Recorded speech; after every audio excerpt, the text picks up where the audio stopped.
Salut à toi et bienvenue dans ce podcast. Alors, si tu es sur YouTube, tu as sans doute vu que je suis pas au même endroit que d'habitude. C'est un peu plus sympa de faire ça sur le canapé. Bon, c'est pas là que j'ai l'habitude de le faire, mais on va changer pour cette fin d'année.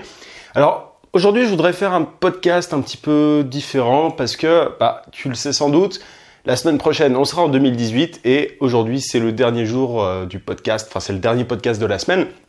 Du coup, j'avais envie de faire un petit bilan. Alors moi, je suis plutôt du genre tourné vers l'avenir, mais j'avais envie de faire un petit bilan avec toi de cette année 2017 parce qu'il s'est passé énormément de choses et c'est aussi un moment pour moi, c'est une occasion pour moi tout simplement de te remercier pour tout parce que on est aujourd'hui plus de 4000 sur la chaîne. Alors je te l'ai déjà dit, je cours pas après le chiffre, tu vois. Bon, mon but c'est pas d'avoir des millions d'abonnés ou quoi.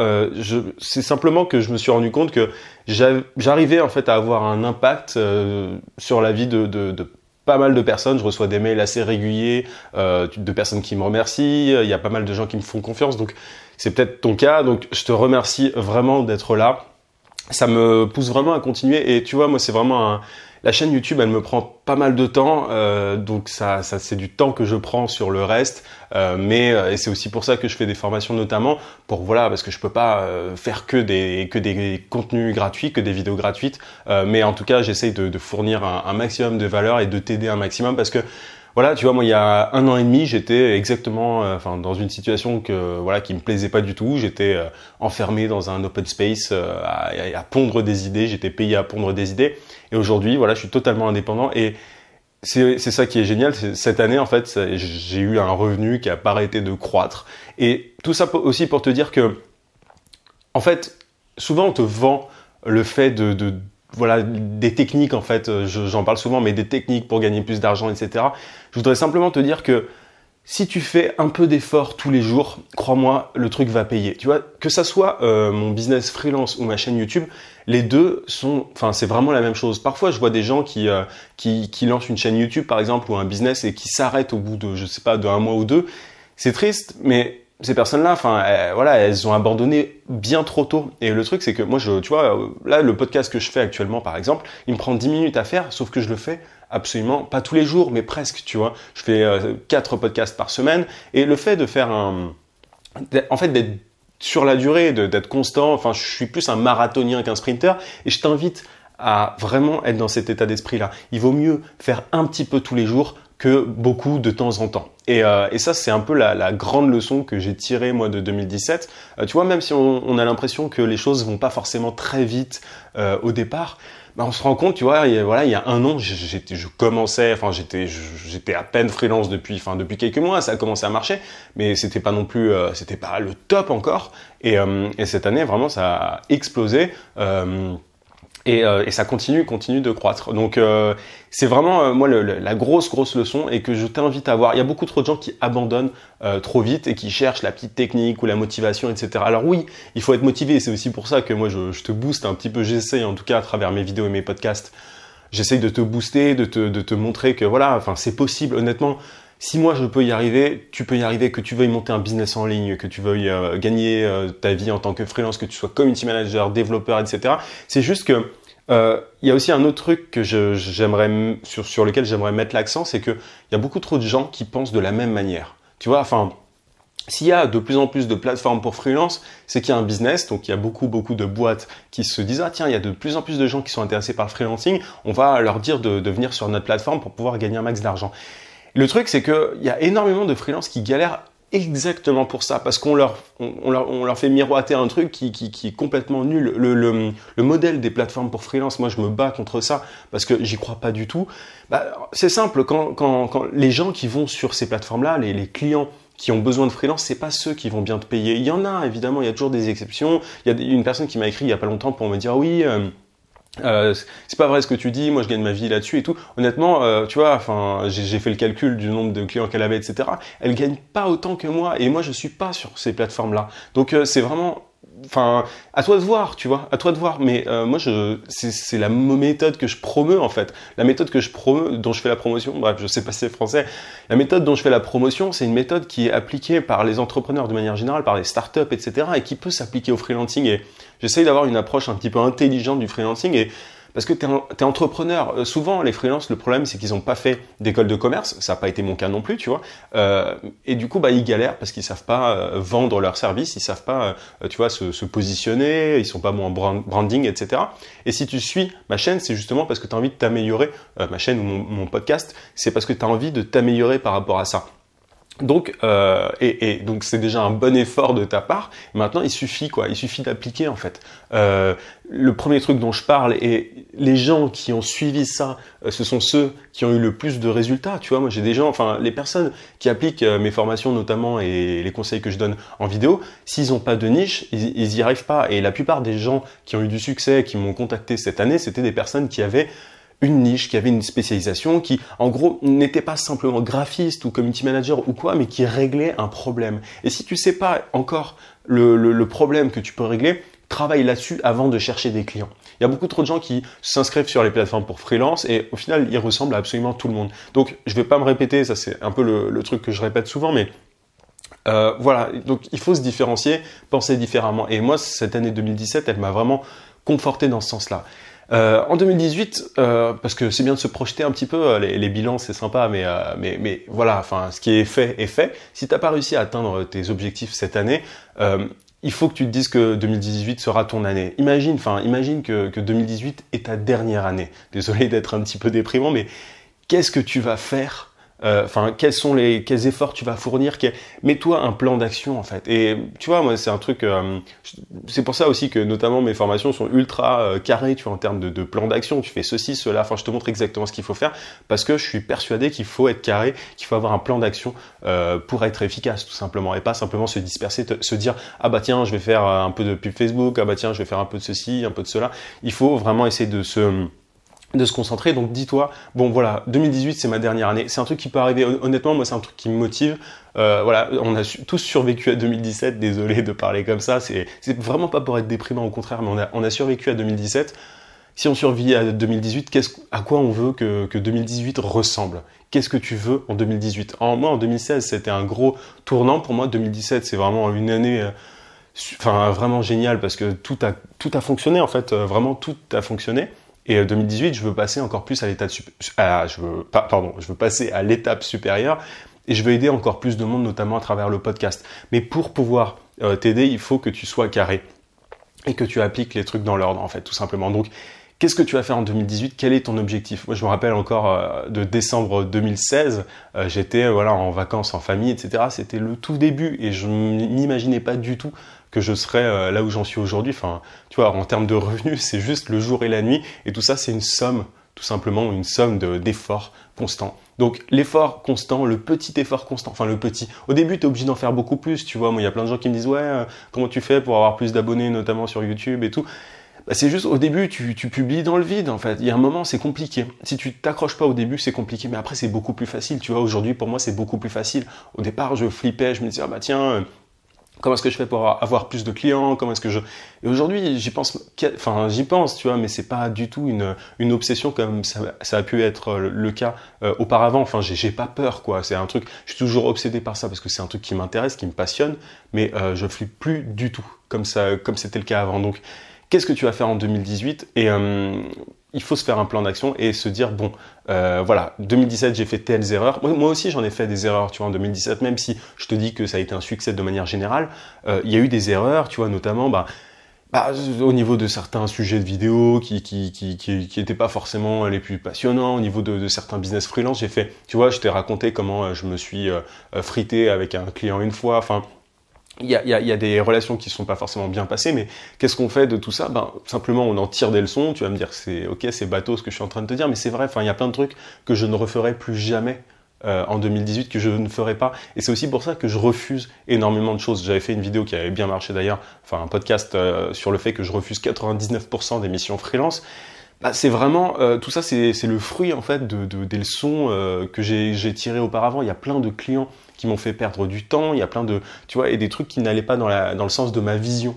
Moi aujourd'hui, je sais ce que je veux et même si je sais ce que je veux, ça n'empêche pas de pouvoir changer de temps en temps. Je sais que, tu vois, notamment, il y a plein de gens qui me disent, oui, ok, je veux bien faire me spécialiser, bosser dans une niche, mais j'aime aussi ça.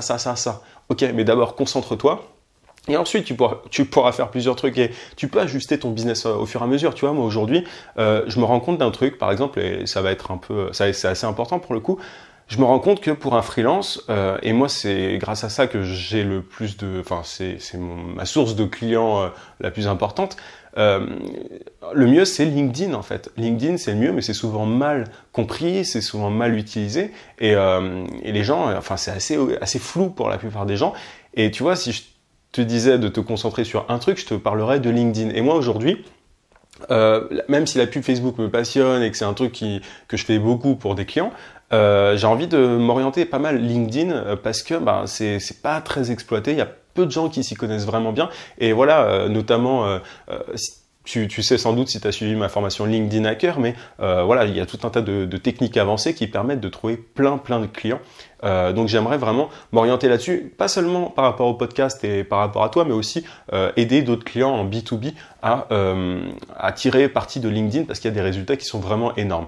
Et j'ai déjà des gens intéressés, tu vois, alors que j'ai à peine commencé à prospecter dans ce sens-là. Donc concentre-toi sur LinkedIn si tu cherches de gros clients, mais d'abord spécialise-toi. Mais tu vois que même moi je change aujourd'hui parce que ah bah tiens les pubs Facebook ça me fait un peu chier aujourd'hui, c'est un truc. Enfin je veux dire voilà je sais le faire. Et c'est pas forcément le truc qui me fascine le plus aujourd'hui, mais j'aime beaucoup le côté positionnement, le côté branding qui est nécessaire sur LinkedIn et vraiment le one-to-one, tu vois, le fait d'avoir une relation, une conversation avec une personne à la fois et pas forcément viser des milliers de personnes en même temps. Enfin voilà, je sais pas si je suis clair, mais en tout cas, je suis en train de me repositionner un petit peu par rapport à ça, vraiment aider à tout simplement des clients à générer plus de prospects grâce à LinkedIn avec toute l'expérience que j'ai acquis sur LinkedIn depuis le temps. Voilà, c'est vraiment l'outil de 2017 pour moi, c'était l'outil que j'ai le plus utilisé. Et je suis d'ailleurs en train d'optimiser encore plus mon profil, je le fais tout le temps un petit peu. Mais en tout cas, voilà, si tu cherches des clients en freelance en 2018, au lieu de t'inscrire sur ces plateformes à la con. Et honnêtement, j'ai souvent des questions par rapport à ça sur mon groupe Facebook dont tu as le lien en description, Esprit Libre. Il y a plein de gens qui me disent, bon, est-ce que telle plateforme vaut le coup ou pas? Et c'est tout le temps la même question et ma réponse est souvent la même, non. Si tu peux éviter ces plateformes, évite. Au début, ça peut t'aider, ça peut te filer un petit coup de main, mais honnêtement, évite quoi. Enfin, c'est pas à long terme, t'as pas intérêt à dépendre de ces plateformes de toute façon. Donc j'ai envie de promouvoir un autre modèle que le freelancing. Tu vois, ça pourrait être une résolution. D'ailleurs, j'aime pas les résolutions. J'avais fait une vidéo sur le sujet l'année dernière, mais j'ai envie de promouvoir non pas le freelancing mais le consulting. C'est un truc dont je t'ai déjà parlé souvent. J'utilise le mot freelance parce que c'est le mot que tu connais le plus, que tu utilises le plus. Et pourtant, si tu te rends bien compte sur le podcast, c'est de consulting en fait dont je parle principalement. Je pourrais te dire oui, inscris-toi sur Upwork, etc., sur Malt. D'ailleurs, ils ont changé de nom à Upwork. Maintenant, il s'appelle Malt. Mais tu vois, je pourrais te dire inscris-toi sur ces plateformes-là, je vais t'aider à machin. Non, en fait, moi je te dis de sortir de ce modèle-là et de te penser consultant. Et se penser consultant, c'est se penser comme une solution à un problème précis. Et si je devais te dire de te concentrer sur un seul truc, si tu devais vraiment te concentrer sur une seule chose, ce serait sur ce problème à régler. Une fois que tu as trouvé ce problème et que tu sais le régler, tu vas pouvoir prospecter et intéresser beaucoup plus de monde que si tu te présentes comme un community manager, un développeur ou je ne sais quoi. Après, évidemment, encore une fois, les développeurs, c'est un petit peu un cas à part, j'en ai parlé cette année, mais tu vois ce que je veux dire. En tout cas, voilà, c'est un peu dans ce sens-là que je voudrais aller en 2018. Après, voilà, un an, c'est long. Je ne sais pas exactement de tout ce qu'on fera. Je vais essayer aussi de plus voyager, de t'emmener un peu plus avec moi, mais j'ai vraiment envie de construire un truc solide. Tu vois, je suis vraiment en train de me dire bon, est-ce que j'essaie de grossir, est-ce que je travaille avec enfin pas grossir au niveau du poids, mais est-ce que je travaille avec plus de monde, est-ce que je continue à bosser solo, parce que là c'est un choix aujourd'hui, tu vois, je bosse tout seul parce que ça me permet d'avoir beaucoup de liberté, mais je me dis bon, ce serait quand même pas mal de faire grossir le truc et donc voilà, je sais pas, je suis encore en train de réfléchir, tu vois, mais en fait, j'ai ce luxe-là, tout simplement. Et ça, c'est vraiment génial. Le fait d'avoir ce luxe de se dire, bon, est-ce que je bosse avec d'autres personnes? Est-ce que je bosse tout seul? Et je te souhaite vraiment d'atteindre ce niveau-là. Mais tu l'auras atteint au moment où tu seras, voilà, une solution à un problème précis, que tu auras un flux continu de clients. Et LinkedIn peut t'aider à ça. Donc, voilà un peu quelques orientations que je te donne pour 2018. Mais Mais j'espère sincèrement que ça va être ton année, j'espère sincèrement que tu vas atteindre tes objectifs si tu ne les as pas encore atteints en 2017. Heureusement, il y a quand même beaucoup de gens qui me suivent et qui ont réussi à atteindre leurs objectifs en 2017, donc ça me fait vraiment super plaisir et continue de m'envoyer des emails comme tu le fais enfin je reçois maintenant, je sais pas, mais je reçois peut-être 3-4 emails par jour, c'est assez impressionnant. Et tu vois, même si je peux pas répondre à tout le monde, même si j'essaye un maximum d'apporter de la valeur. Il y a des gens qui disent ouais mais toi, tu vends des formations et il y a des dislikes par rapport à ça, mais oui, mais honnêtement, si tu vois vraiment l'effort que je fournis, l'investissement que je mets dans tout ça par rapport à ce que je gagne, c'est très intéressant, tu vois, financièrement, mais je donne tellement de mon temps à répondre aux commentaires, aux messages Facebook, etc. que, enfin voilà, honnêtement, c'est toujours... Enfin, c'est simple en business. À partir du moment où tu apportes encore plus de valeur, enfin, si la valeur perçue est plus importante que le prix, c'est comme ça que tu gagnes de l'argent en fait. Il faut que ton client en face se dise bon, la valeur que je vais percevoir de ce travail-là, des services de cette personne-là, est plus important que le prix qu'il me demande. Et en fait, c'est juste la clé. Et c'est aussi pour ça qu'il faut pas baisser son prix. Dis-toi un truc en 2018, oblige-toi à ne pas baisser ton prix. C'est le pire truc. C'est pour ça donc qu'il faut pas baisser son prix. Il vaut mieux augmenter la valeur que tu apportes. Et donc régler un problème vraiment épineux, un vrai problème que ton client a en face de toi. Bref, je ne vais pas faire un podcast très long. C'était juste un petit bilan. Je ne sais même pas si on peut appeler ça un bilan, mais quelques orientations avant l'année prochaine. En tout cas, voilà, je vais essayer de bouger un petit peu plus ou de grossir mon business. Enfin, il y a plusieurs orientations possibles. On va voir. Après, tu sais, moi, je me laisse un petit peu porter. C'est comme ces podcasts-là. Je prends jamais de notes, en fait. Je note pas ce que je vais dire. C'est de la pure impro et ça s'entend. Je sais que pour certains, ça peut être un petit peu long. Certains peuvent se dire, bon, ok, il est en train de se répéter, mais... Voilà, j'essaye de faire les choses aussi au feeling et je pense que c'est ça aussi qui te plaît, j'imagine, sur le podcast. C'est pas quelqu'un qui calcule absolument tout ce qu'il fait. Je ne calcule pas tout. Je suis beaucoup au feeling et notamment avec les clients avec qui je travaille. Et c'est parce que c'est comme ça que j'aime faire et voilà, tout simplement. Donc, on va voir ce que 2018 nous réserve. En tout cas, je te souhaite de très bonnes fêtes de fin d'année. Je l'ai déjà dit pour Noël la dernière fois, si tu souhaites Noël. En tout cas, je te souhaite de très bonnes fêtes de fin d'année. Et je te dis à mardi et on sera en 2018. Et j'espère qu'on va passer pas mal d'années ensemble comme ça, mais que tu atteignes tes objectifs bien avant et qu'on se suive ensemble par la suite, même quand tu auras du succès tout simplement. Avant de terminer, je te rappelle que tu peux télécharger ma formation vidéo gratuite pour trouver des clients rapidement en freelance. Si tu es sur YouTube, il suffit de cliquer sur le i en haut et sinon tu as le lien en description. Je t'invite aussi à mettre un gros pouce sur cette vidéo si tu es sur YouTube et à t'abonner à la chaîne si ce n'est pas déjà fait. Si tu es dans le podcast, tu peux aussi laisser un like sur SoundCloud et me laisser une review. Ce serait super pour la fin d'année.